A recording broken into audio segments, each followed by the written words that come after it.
Hello, everyone, and welcome again to another episode of Sanity Drive podcast, where we spotlight brain science research and translate it into useful insight that you and myself can make use of. My name is Sanatoryum Abe, and I'm your host. Today, we'll be looking at a very important topic, and that has to do with what you eat and the headache you can't shake. And invariably, this means, is your diet giving you headache?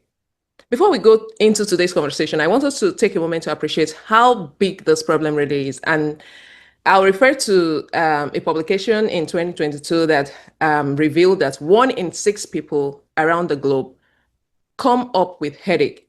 And this has laid a global burden on the disease classification that headache disorder is the most common neurological condition in the world. So when we talk about headache today, we're really talking about something that is important to the brain. And I'm sure you'll agree with me that the conversation is long overdue. And to discuss this, I'm joined by someone whose research has been able to put what is on your plate at the center of one of the most common and painful experiences around the world. And she led a group of people to write a chapter in one of the Springer volume, Feeding the Mind. And she'll be joining me on this conversation. And she's no other person but Dr. Merve Ceren Akgör, who is a neurologist and a researcher at the Ankara Atatürk Sanatoryum Training and Research Hospital in Turkey.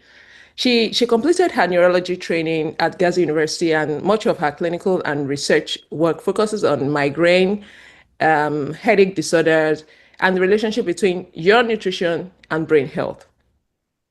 And so when Dr. Akgör gets to respond to some of my questions today, you know that she'll be responding from a place of experience as well as insight that she has gotten from some of the research that she has undergone. Join me, everyone, to welcome Dr. Akgör to Sanity Drive podcast. Thank you so much, Dr. Akgör, for making time to join me on this conversation despite your busy schedule. Nazarim, thank you very much for the invitation. I hope it will be a beneficial program. Thank you so much for having me again. I'm very happy to be here. Actually, this topic is very personal to me because it was the subject of my neurology residency thesis, and as I have a migraine, I had also noticed that certain foods could trigger my headaches. Nutrition is often overlooked when we talk about headache. So I'm really glad we are having this conversation. I'm looking forward to sharing what we know and some practical tips people can use in daily life. Thank you so much again, Dr. Akgör. So I'll go right into the questions, and I'll start with the last variable that you mentioned when you were explaining one of the things that's brought you into this, and I really want you to get deeper into this. So most people think that food is just a source of energy. Can you explain in plain terms what drew you into studying this relationship between our food and, what we eat and the pain that we sometimes feel in our head? Absolutely. Food is not only fuel. It also sends signal to the brain. It can affect blood sugar, inflammation, gut microbiota, and brain sensitivity. My interest came from the clinical practice. Many patients do not realize that their eating patterns may be connected to their headaches. But when we look closely at meal timing, hydration, caffeine, or possible food triggers, patterns often begin to appear. That made me want to understand this connection better and offer practical personalized advice. Great. I like that you were able to have this very clear research question before you even went into the research. So from what you studied, can you share a summary of, I know you're a neurologist, and so I know you'll be able to help us break it down a bit so that people can understand. So can you share a summary of the mechanism of headache disorder that an average person should understand? And in line with this, what your chapter also listed was a range of dietary triggers for headache. How does diet connect with this headache mechanism? Foods also affect inflammation, microbiota, and brain sensitivity. During this process, the trigeminal system, which carries sensation from face and head, becomes activated. It releases chemical messenger, included one called is CGRP. This creates communication between nerves, blood vessels, and immune cells around the brain. Its protective layers. Pain signals are then carried into the brain, where they are processed as migraine pain. This process also helps explain why migraine is not only a headache. It can include nausea, sensitivity to light, sound, and smell, and difficulty concentrating. Our research also suggests that, particularly when migraine becomes chronic and pain medication is overused, signals coming from the gut and systemic inflammation may contribute to the sensitization of the trigeminal pain system. Actually, diet can affect this system through irregular meals, dehydration, and sudden changes in caffeine intake, and all increase migraine susceptibility. Some aged or fermented foods contain substances such as tyramine and histamine, while processed meats may contain nitrates and nitrates. In susceptible people, these substances may influence neurotransmitters, nitric oxide, inflammation, or excitability of nerve cells. Alcohol, especially red wine, for some people may combine several possible factors, including histamine, dehydration, and effects on the nervous system. But I want to emphasize that these foods are possible triggers, not universal triggers. A food can cause an attack in one person, may cause no problem at all another. I do not recommend a long list of food restriction. I would especially like to emphasize that many foods we consume regularly may trigger headaches without us realizing it. This once again highlights the importance of keeping a constant headache diary. Regular meals, good hydration, consistent caffeine intake, and a simple food and headache diary can help identify personal triggers. The goal is not to fear food, but to make nutrition part of a balanced migraine plan. Wow, thank you so much. Those were a lot of points. I was just trying to get some point down. So, no fear of food, everyone. And I think I'm going with that. I'm running with that. No fear of food. Try to understand your brain and make nutrition a part of the management plan. And just as you said, try to understand your brain by keeping the diary. And that takes me to wanting to create this scenario. I want to paint some scenario around this. So for daily coffee users who sometimes get a pounding headache whenever they skip their morning cup, what is actually happening or going on in there? And for someone who may feel like this caffeine is both a problem and as well a solution. When I take caffeine with coffee, I'm okay. When I don't, I don't feel good. So what do you have to say to such a person? And lastly, sorry, I'm putting three together in one. I'm trying to get as much as I can. If you want me to repeat any of the questions, just let me know. And lastly, what about people who kind of get headache after taking fermented food and wine? I know you mentioned something around histamine in wine in your last response, right? I want you to kind of put it more straight and plain to us. Go ahead, Merve. Thank you. Of course, you're right. Caffeine can be both helpful and problematic. Caffeine blocks adenosine. Adenosine, a brain chemical involved in sleepiness and pain. With daily coffee use, the brain adapts to caffeine. If it's suddenly stopped, adenosine has a stronger effect and may cause withdrawal headache, tiredness, or difficulty concentrating. Then, when they drink coffee again, the headache improves. So, caffeine feels like the treatment, but sometimes it is actually relieving the withdrawal that regular caffeine use had created. Caffeine can also strengthen the effect of some acute pain medications, which is why it is included in certain headache tablets. However, too much caffeine, frequent use of caffeine-containing painkillers, or large changes in daily intake may contribute to more frequent headaches. My advice is to keep caffeine intake consistent. If you want to reduce it, do it step by step, gradually, and maintain regular meals and good hydration, good sleep. And fermented foods and why are slightly different. Aged cheeses, cured meats, and other fermented foods may contain theramine and histamine. In susceptible people, these substances may influence neurotransmitters, inflammation, and blood vessel responses. Wine, especially red wine, may also contain histamine and other compounds, and alcohol itself can disturb sleep and contribute to dehydration. Again, these triggers are not for everyone.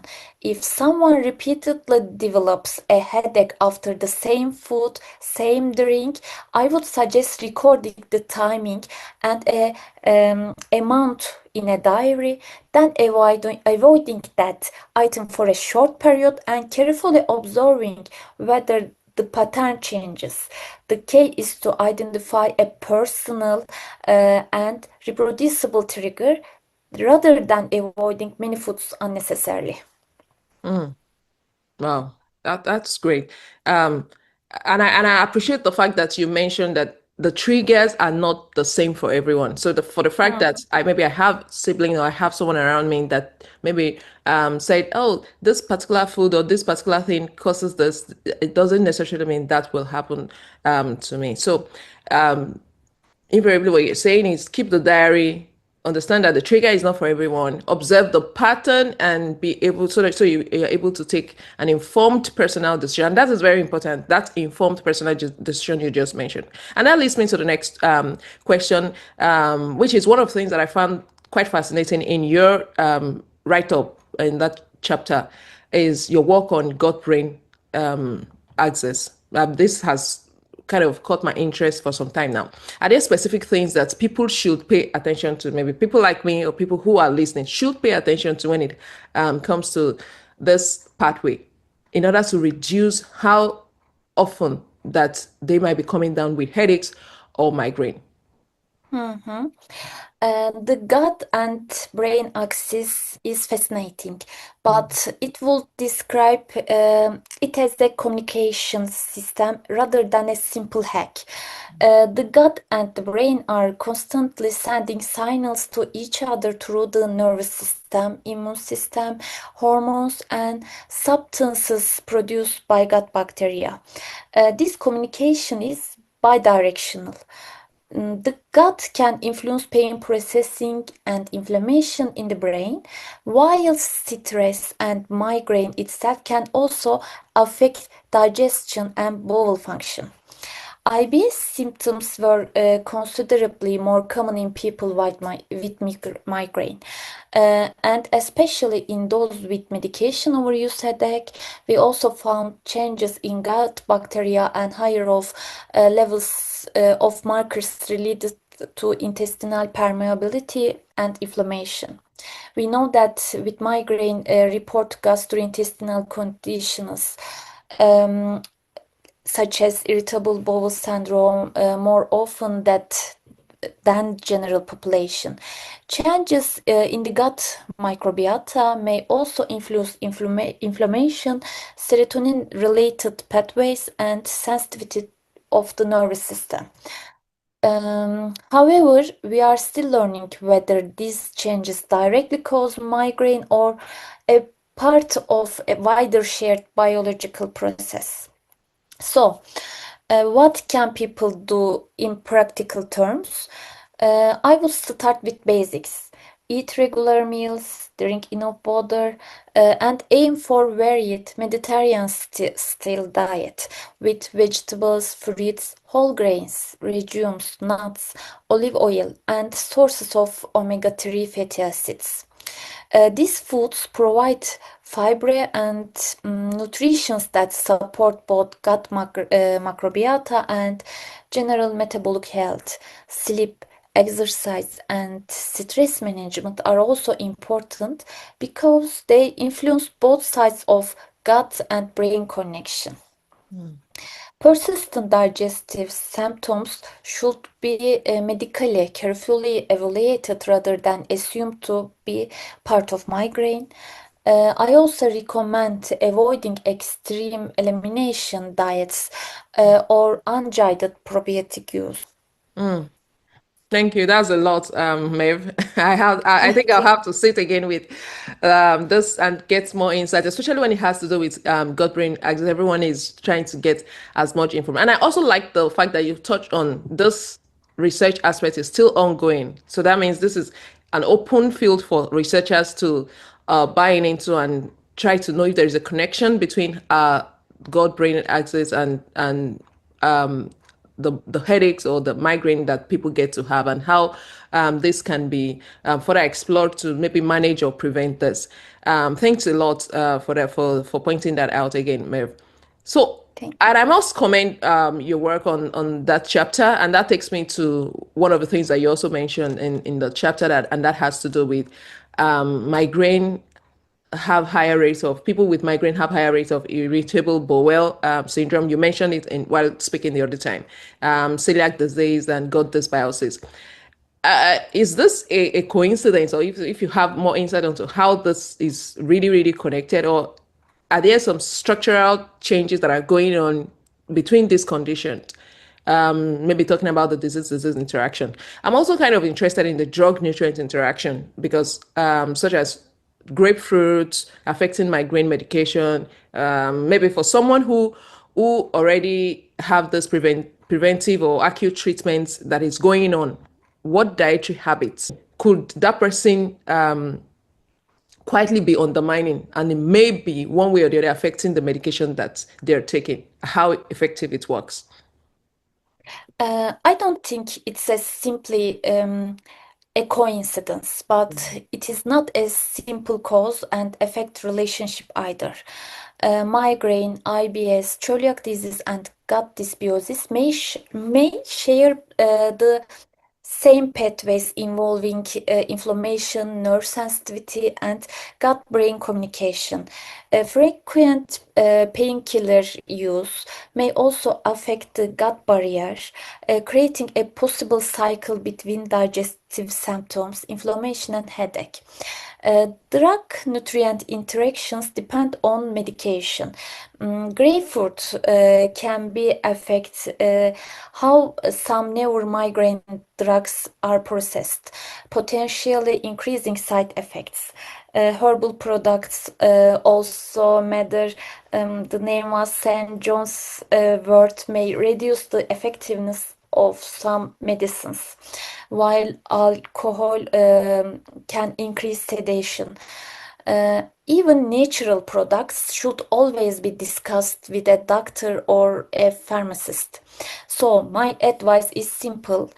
When discussing migraine treatment, tell your healthcare professional about everything you regularly consume, not only prescription drugs, but also supplements, herbal drugs, products, and energy drinks, alcohol, or grapefruit.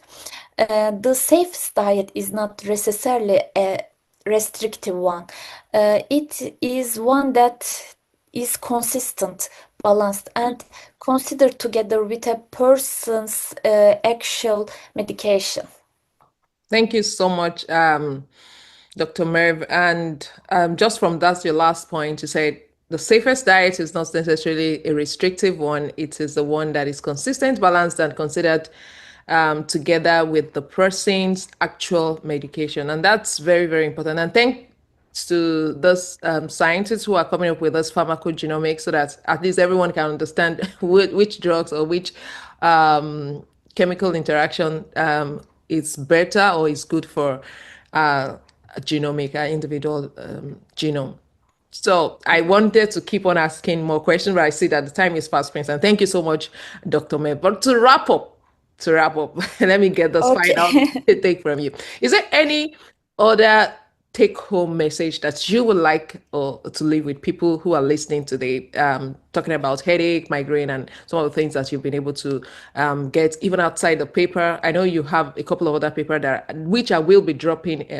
And the link, by the way, everyone, the link to the Merve's papers, will drop them in the description of this video. So try to read, and if you have any questions, she's open. I'm open out of our busy schedule. She'll still be able to make up time to respond to you. You can search her full name will also be there, so you can search her up and reach out to her if you have any more questions or collaboration for her.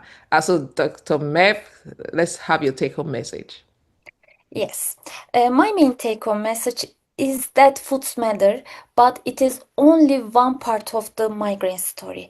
Migraine is a complex neurological disorder, and no single food causes every attack, just as no single diet can cure migraine for everyone. Focus on your own patterns rather than following long list of restrictions.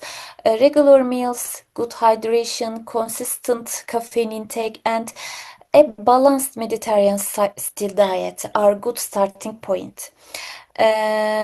Most importantly, do not blame yourself or fear food.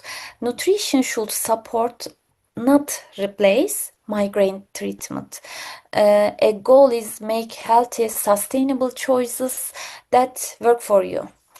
You can really feel how much care and effort has gone into this program, Nozeri. I wish you every success and bright future ahead. Thank you once again. I hope our listeners enjoyed the conversation and found it helpful. Thank you so much, Merv. I came into this conversation ready to learn, and I must say I was not disappointed. You were able to cut across every point, and I was glad listening to you. And I'm sure everyone that will be listening to this conversation will have a lot of take homes from this conversation, with having better lens to look into what we eat and how to regulate, keeping those diaries, following the pattern, not just getting into some restrictive pattern without having it come from an informed place.